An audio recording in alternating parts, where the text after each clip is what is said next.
On this day in 1999, Ian Wright scored on his Celtic debut.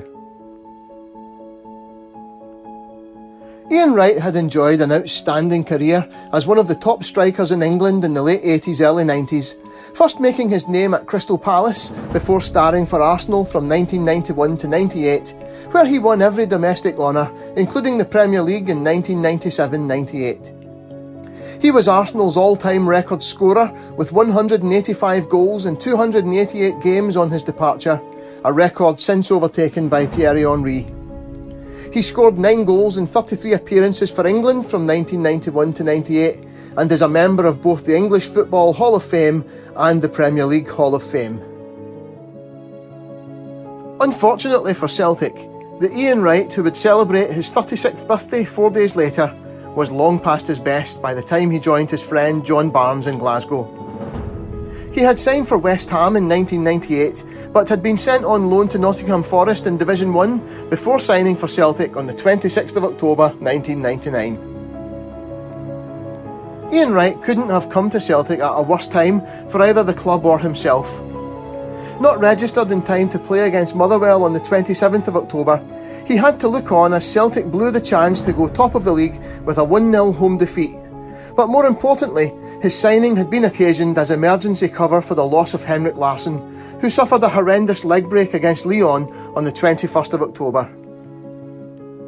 Celtic Park was not an entirely contented place on the 30th of October 1999, with Craig Burley increasingly making his unhappiness known over how he fit into Barnes' infamous 4-2-2-2 formation.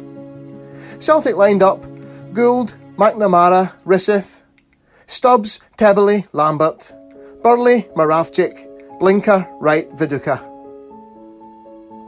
With memories of the Motherwell defeat still fresh in the mind, the mood was not helped when Kilmarnock took the lead on 36 minutes through a header by Christophe Coquard to lead 1-0 at half-time.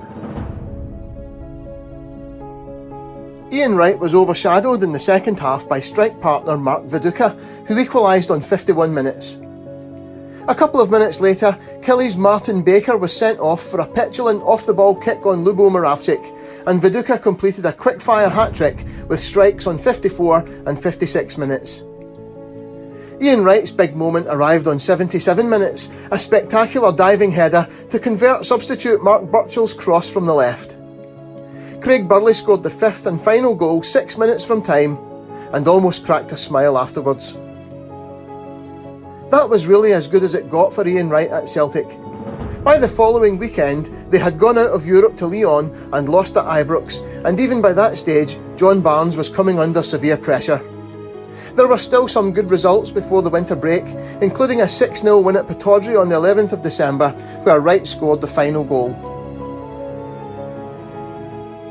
The wheels came off after the winter break. A bust-up in the Rugby Park tunnel at the end of a 1-1 draw at Kilmarnock saw Ian Wright on an SFA charge after he allegedly pushed fourth official Willie Young. Then a 2-goal lead was blown at home against Hearts in a 3-2 defeat on the 5th of February, followed by the infamous Scottish Cup exit to Inverness on the 8th, after which Barnes and his backroom team were dismissed, amidst tales of blazing rows in the dressing room at half-time and Mark Viduka throwing his boots in the bin and refusing to play the second half. Ian Wright supposedly sat laughing through it all, while Barnes just looked around helplessly. Ian Wright played his final match for Celtic in a 3-0 win at Dens Park on the 12th of February 2000 and was sold to Burnley a few days later. He had already announced he would be retiring at the end of the season and wanted to play as many games as possible before then. Caretaker boss Kenny Dalglish could not guarantee him game time. In his brief spell at Celtic, Ian Wright scored 3 goals in 10 appearances, 5 of them from the bench.